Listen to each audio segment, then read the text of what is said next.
You turned on Sunday night hoping the Chiefs would flip the script. Instead, the Texans walked out of Arrowhead with a 2010 win and a result that punches a big dent in Kansas City's postseason hopes.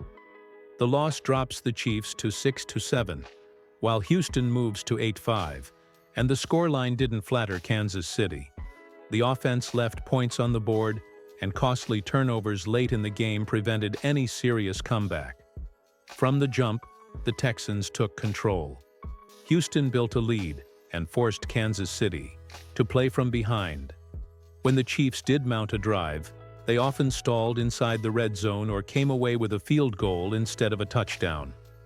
The most painful moments were the turnovers, 2 interceptions by Patrick Mahomes, and failed fourth-down attempts that swung momentum and gave Houston short fields at critical moments.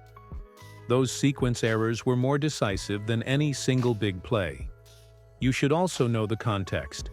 Pre-game playoff simulators had the Chiefs' postseason chance, hovering in the 30–40% range, but analysts warned a loss here would crash that number. Some models put the Chiefs' odds down into the low double digits after a defeat to Houston. Bottom line, the margin for error is vanishingly small for this team, and this loss makes the path much steeper. But this isn't just about statistics, it's about identity. Kansas City didn't look like the same clean, explosive unit you're used to seeing. The offensive line was beat up and sometimes overmatched, which limited both pass protection and the running game. That put more pressure on Mahomes to make plays in tight windows. On defense, the Chiefs had moments, but the Texans executed the plays they needed when it mattered most, including a late touchdown run that sealed the deal. Those were the difference makers on the scoreboard. Before I dig into exactly where the coaches and players went wrong and what the playoff math now demands, tell me this in the comments or vote in the poll. Do you still think the Chiefs make the playoffs? Yes, no, unsure. Also, if you haven't yet, subscribe to help us reach 6,000 subscribers and hit like so this channel can keep doing deep, timely breakdowns after every game. You didn't need a stat sheet to feel it. The Chiefs looked out of sync from the opening drive, and the issues that showed up weren't new. They were the same themes that have hurt Kansas City all season, only louder, more visible, and more punishing against a Texans team that came in disciplined and prepared. If Chapter 1 explained what happened, this chapter lays out why it happened and why the Chiefs put themselves in such a dangerous corner. Start with the offense. For years, Kansas City has won because Patrick Mahomes can erase problems that most quarterbacks simply can't. But when protection collapses early, receivers struggle to separate, and the rhythm feels disjointed. Even Mahomes has limits. The Texans forced him into rushed decisions, and those turned into turnovers that flipped the game. The 2 interceptions didn't happen in a vacuum. They were the result of a pocket that kept shrinking, routes that didn't uncover quickly enough, and a constant need to force the ball into tight windows just to keep drives alive. Turnovers weren't the only issue, but they were the ones that ultimately cost the Chiefs the game. Red zone execution was another breaking point. Kansas City moved the ball well enough between the 20s, but once inside scoring position, the problems multiplied. Stalled runs, penalties that turned second and goal into second and long, and play calling that felt cautious when aggression was needed, and overly complex when simplicity would have worked. Instead of asserting their identity, the Chiefs looked like a team guessing its way through critical moments. Meanwhile, Houston capitalized on nearly every mistake, turning those missed opportunities into points of their own. And then there's the offensive line. Injuries have forced constant reshuffling, and that instability showed. In the run game, the Chiefs couldn't generate the push they needed to stay ahead of the sticks. In the passing game, they allowed too many pressures in high-leverage downs, pushing Mahomes off platform before routes could develop. When your quarterback is under duress and your ground game can't create balance, everything becomes harder. Every read, every adjustment, every drive. Defensively, the issues were more situational than structural. Kansas City got stops, had stretches where they tightened up, and kept the game manageable. But at key moments, third downs, short fields after turnovers, red zone sequences, the Texans found ways to execute. Houston's late touchdown run was a simple example. Gap discipline broke down just enough, and a tight game turned into a two-score deficit that Kansas City couldn't overcome. Defensive fatigue also set in as the offense kept giving Houston extra possessions. Even a strong unit can't repeatedly bail out an offense that's forcing them back onto the field with short rest. All of this leads to a bigger truth. Kansas City doesn't have a single problem.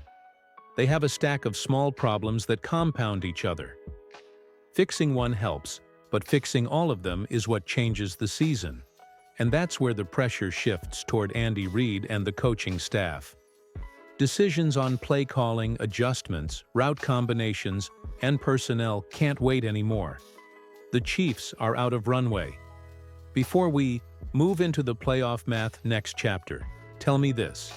What should Andy Reid fix first? The O-line, turnovers, or the play calling? Drop your answer in the comments. And if you're new here, subscribe to help us reach 6,000 subscribers, and hit like so we can keep breaking down every angle of this season for you. If you walked away from that Texans loss feeling like the ground shifted under the Chiefs' season, you're not imagining it. The playoff math changed dramatically, and this chapter breaks down exactly what that means.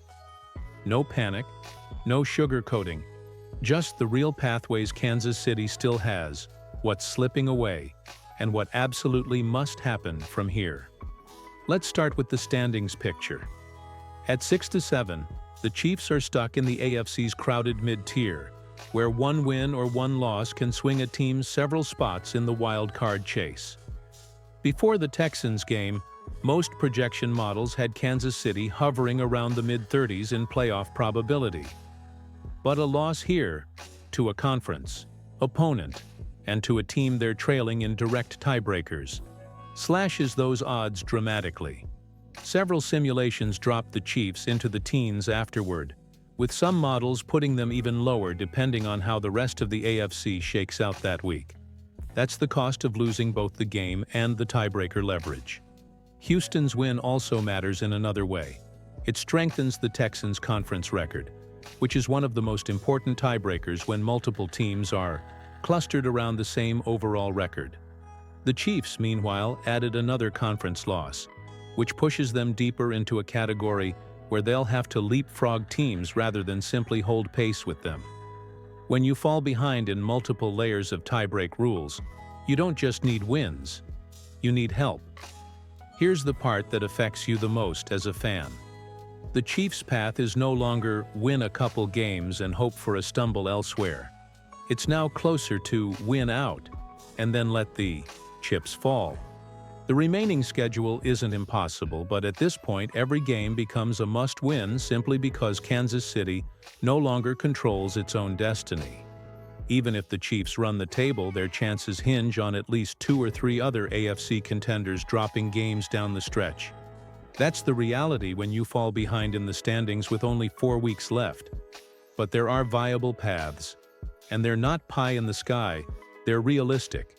If Kansas City tightens up quickly, the most straightforward path is winning every remaining game and finishing 10-7.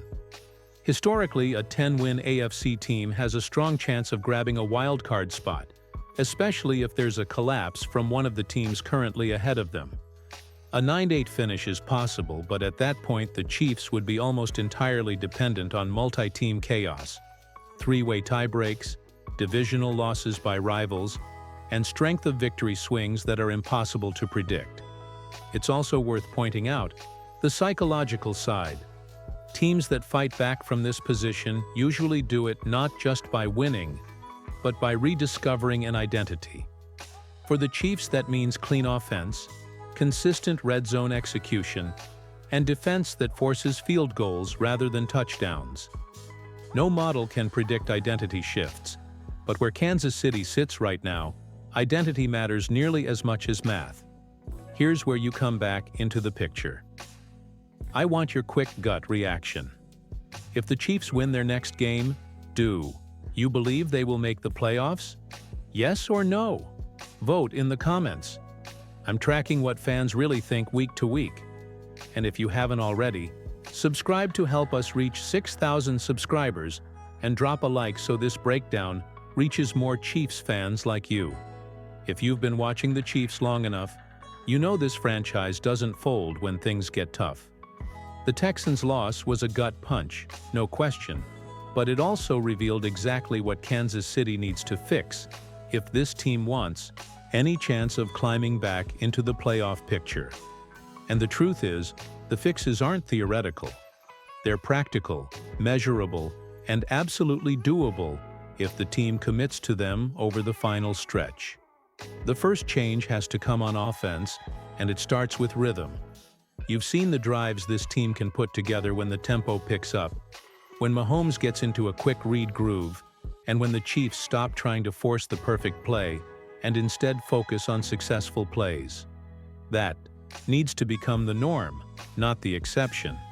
The play calling should lean into what works: simple concepts, high percentage throws early in drives, and a commitment to letting Mahomes dictate pace without asking him to play hero ball on every snap. It's not about reinventing the offense. It's about removing the clutter. Second, the offensive line rotations have to stabilize. Injuries are real, but shuffling roles week after week has created hesitation in both protection and the run game. The staff needs to settle on the 5 healthiest and most cohesive linemen available and give them consistent reps. When Mahomes trusts the pocket, the entire offense works differently. That trust hasn't been there the last few weeks, and it shows in every hurried throw and every broken play. Third, the defense needs to reclaim its identity as the stabilizing force of this team. Even in the loss to Houston, the defense didn't collapse. It just couldn't cover for the offense's mistakes forever. The Chiefs need more than individual flashes. They need complementary football. That means getting off the field on third down, forcing field goals in the red zone, and creating at least one momentum-shifting play per game. This defense has already proven it can do that. Now it needs to do it consistently again. But here's the real reason you should keep watching. The Chiefs are still in this. The playoff math might be brutal, but a team with Patrick Mahomes, Andy Reid, and a roster full of proven playmakers is never out of it until the numbers say 0. Every season has a turning point, and sometimes the turning point comes after a loss that exposes the weaknesses you've been carrying too long. If Kansas City responds with urgency, real urgency, the final month of this season could look nothing like what came before it. Before we wrap up, tell me this in the comments. One move the Chiefs absolutely must make this week is Yad.